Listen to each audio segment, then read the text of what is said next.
দিনটা 1947 15ই আগস্ট। ইংরেজ পতাকা নিচে নামিয়ে ভারতীয় পতাকা ওপরে ওঠে। পুরো বিশ্বে ঘোষণা হয় ভারত আজ স্বাধীন। কিন্তু সেই দিন 200 বছর ধরে চলা অত্যাচার সবার চোখ খুলে দেয়। আমাদের দেশে আমাদেরই একবেলা খাবার জুটত না। কোনো রোগবালাই হলে চিকিৎসা করাবে কোনো মেডিকেল ফ্যাসিলিটি ছিল না। মহামারীতে একের পর এক গ্রাম শেষ হয়ে যেত। যেখানে বাইরের দেশের ছেলেমেয়েরা পড়াশুনো করে বড় বড় ডিগ্রি অর্জন করছে, সেখানে ভারতের ছেলেমেয়েরা বেসিক শিক্ষাটুকু পায়নি। মানুষের ঘরবাড়ি, রাস্তাঘাট, উপার্জন সব কিছুরই ছিল বেহাল দশা। স্বাধীনতা অর্জন করলেও এই ভঙ্গুর দেশকে নিজের পায়ে দাঁড় করানো ছিল সব থেকে বড় চ্যালেঞ্জ। আর ভারতের মানুষ এই চ্যালেঞ্জকে অ্যাকসেপ্ট করে। কিন্তু তারপর আসুন আজকের এই ভিডিওতে আমরা জানব 1947 সালের ভারতবর্ষ কেমন ছিল, তখনকার মানুষ কিভাবে জীবনযাপন করত, আর কিভাবে সেই কঠিন সময় থেকে বেরিয়ে ভারতবর্ষ আজ বিশ্বের অন্যতম শক্তিশালী দেশ হলো। 1947 সালটা খুবই অদ্ভুত ছিল। যারা কিছুদিন আগে স্বাধীন ভারতবর্ষ চাইছিল, তারাই আজ দুটি দেশের জন্য নিজেদের মধ্যে মারামারি করতে লাগে। একদিকে ভারতের মানুষ নিজেদের মধ্যে মারামারি করছিল, আর অন্যদিকে ইংরেজরা নিজেদের দেশে দ্বিতীয় বিশ্বযুদ্ধে লড়া সৈনিকদের জন্য টাকা পয়সা, খাবার দাবার, পোশাক আশাক সব কিছু পাঠাচ্ছিল। আর এটাই কারণ ছিল যার জন্য ভারতের সাধারণ মানুষের কাছে দুবেলা খাবার জুটছিল না। এমনকি যারা কৃষক, যারা খাবার উৎপাদন করে, তাদের কাছেও খাবারের একটি দানা ছিল না। দ্বিতীয় বিশ্বযুদ্ধ জেতার পর ইংরেজরা বুঝতে পারে যে ভারতে তাদের দিন ফুরিয়ে আসছে, আর পতন অনিবার্য দেখে ইংরেজ বাবুরা ভারতকে দুই টুকরো করে আত্মাকে তৃপ্তি দেয়। তারা দুটি দেশকে নিজের ভাগ্যের ওপর ছেড়ে দিয়ে চলে যায়। এই সময় ভারতের কাছে না ছিল সেনা, না ছিল কোনো সরকার। মানুষ পুরোপুরি অসহায় হয়ে পড়ে। দেশভাগের ফলে মানুষ এই পার থেকে ওই পারে মাইগ্রেট হতে শুরু করে। তারা জানতও না যে তাদের সাথে কি হতে চলেছে। দেশভাগের সময় যে হিংসার আগুন ছড়িয়েছিল, সেটি লক্ষ লক্ষ নিরপরাধ মানুষের জীবন কেড়ে নেয়। ভাবুন তো সেই সব মানুষদের কথা যারা ভেবেছিল স্বাধীন ভারতে তারা নতুন ঘর বাঁধবে, নতুন স্বপ্ন নিয়ে বাঁচবে। কিন্তু সেই রাতই তাদের শেষ রাত ছিল। আস্তে আস্তে ভারতের খারাপ অবস্থা আরও নিচের দিকে যেতে থাকে। সেই সময় 70% মানুষের কাছে না ছিল খাবার, না ছিল থাকার ঘর। এর জন্যেই তখনকার মানুষের গড় আয়ু ছিল মাত্র 32 বছর।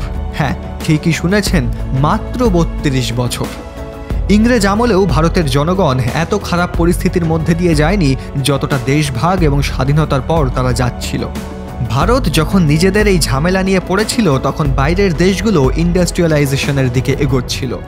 কিন্তু ভারতে চাইলেও ইন্ডাস্ট্রি আনা সম্ভব ছিল না, কারণ তখনকার সময়ে ভারতের 88% মানুষ অশিক্ষিত ছিল, এবং যেই 12% মানুষ শিক্ষিত ছিল তারাও ইংরেজদের আমলে কোনো ভালো চাকরি করত না। ইংরেজরা তাদের শুধুমাত্র ক্লার্ক হিসাবেই নিযুক্ত করত। ইংরেজরা আসার আগেও ভারতের আর্থিক অবস্থা যথেষ্ট ভালো ছিল। ভারত বিদেশে নানা মূল্যবান জিনিস রপ্তানি করত, যেমন মশলা, চা পাতা, কটনের সুতো, সিল্ক, সোনাদানা, বিভিন্ন রকম কারুকার্য করা মার্বেল, আরও অনেক কিছু। সেই সময়কার দিনে এসবের ডিমান্ড ছিল অনেক বেশি। কিন্তু যখন ইংরেজরা ভারতে আসলো, তখন তারা সমস্ত কারখানা এবং র ম্যাটেরিয়ালগুলোকে নিজেদের আন্ডারে করে নিল। আর ইংরেজদের চাপে পড়ে যারা কারখানা বন্ধ করতো না, তাদের কারখানাগুলিকে পুরোপুরি জ্বালিয়ে ছারখার করে দেওয়া হতো। ইংরেজরা ভারতের থেকে সমস্ত র ম্যাটেরিয়াল নিজেদের দেশে নিয়ে যেত এবং সেগুলো দিয়ে জিনিসপত্র তৈরি করে ভারতেই আবার 3 থেকে 4 গুণ বেশি দামে বিক্রি করত। যখন ইংরেজরা ভারত থেকে চলে গেল, তখন ভারতের ইন্ডাস্ট্রিয়াল সেক্টর পুরোপুরি শেষ হয়ে গিয়েছিল, কারণ ভারতীয়দের কাছে তখন কোনো ফ্যাক্টরি ছিল না। 60% মানুষের উপার্জনের শুধুমাত্র একটাই পথ খোলা ছিল, সেটি হচ্ছে কৃষিকাজ। আর এই কৃষি সেক্টরই তখনকার জিডিপির 50%-এর বেশি যোগদান দিত। কিন্তু এভাবে ভারতকে চালানো সম্ভব হচ্ছিল না। প্রতিনিয়ত হিংসা, মারামারিতে ভারত জর্জরিত ছিল। তার মধ্যে দারিদ্রতা যেন অন্ধকারের রূপ নিয়েছিল। আপনি জানলে অবাক হবেন যে সেই সময় এত মূল্যস্ফীতি ছিল না। এক আমেরিকান ডলারের দাম ছিল মাত্র 3 টাকা 13 পয়সা। ব্রিটিশ পাউন্ডের দামও ছিল অনেক কম। কিন্তু আজকের দিনে এই তথ্য শুনলে আমরা অবাক হয়ে যাই, কারণ আজকের দিনে $1 দাম কত? প্রায় 84 টাকা। তখন 1 কিলো চালের দাম 26 পয়সা ছিল। চিনি 57 পয়সা কেজি ছিল, কেরোসিন 23 পয়সা লিটার, আর 55 কেজির সিমেন্টের বস্তা মাত্র 3 টাকায় পাওয়া যেত। সেই সময় 10 গ্রাম সোনার দাম মাত্র 103 টাকা ছিল। আপনি হয়তো ভাবছেন তাহলে তো ভারতীয়রা চাইলেই সোনা কিনে রাখতে পারত, কিন্তু এমনটা না।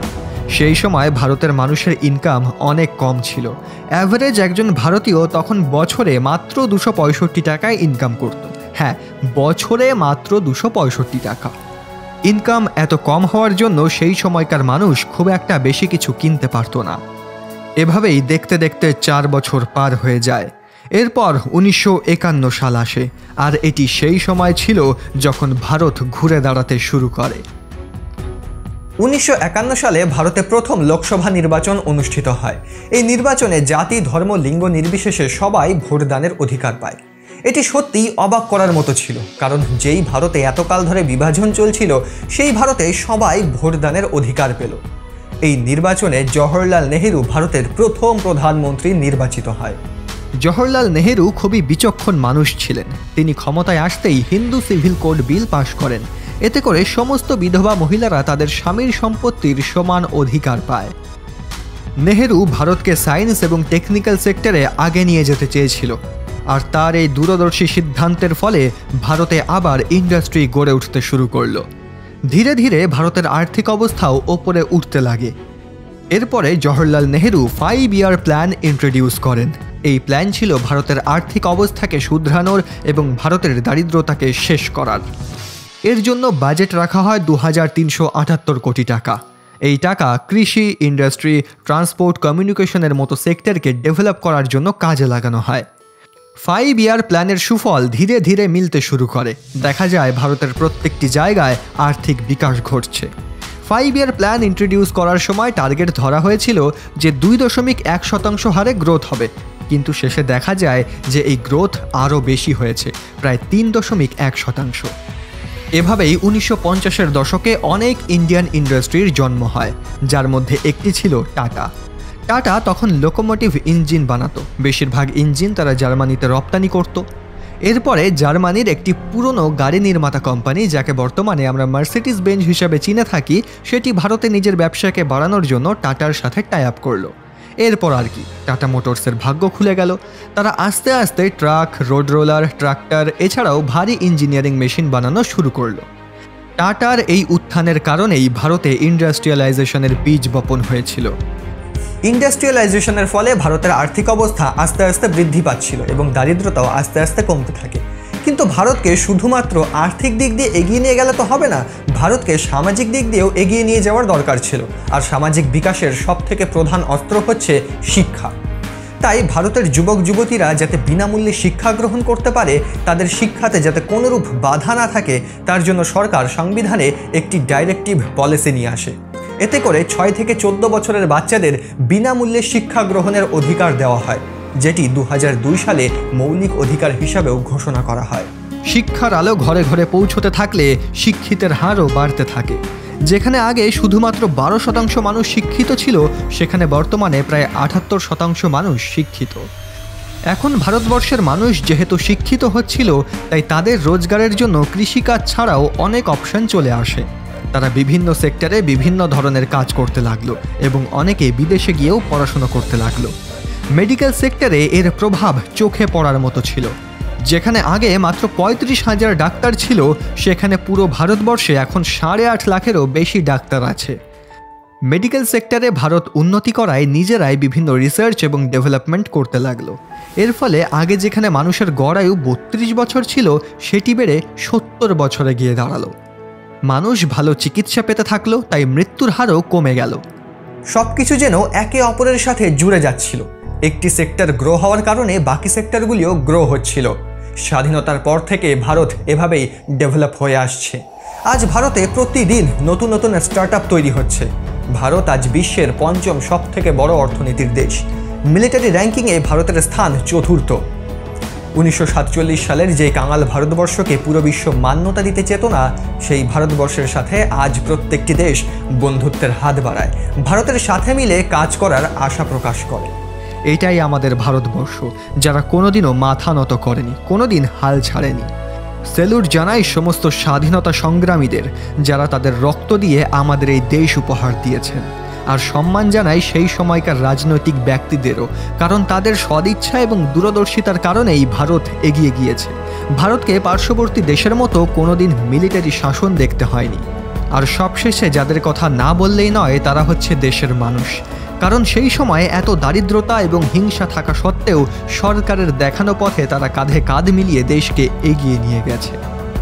বন্ধুরা, ভারতবাসী হিসাবে আপনি যদি গর্ববোধ করে থাকেন তাহলে নিচে জয় হিন্দ অবশ্যই লিখবেন। 1800 সালের ভারতবর্ষ কেমন ছিল যদি জানতে চান তাহলে ওপরের ভিডিওটি ক্লিক করুন। আর যদি দেখতে চান কালাপানি জেলে কিভাবে আমাদের স্বাধীনতা সংগ্রামীদের সাথে অত্যাচার করা হতো তাহলে এই ভিডিওটি ক্লিক করুন। আর এরকমই ইনফরমেটিভ ভিডিও দেখার জন্য আমাদের চ্যানেলটিকে সাবস্ক্রাইব করে রাখতে পারেন।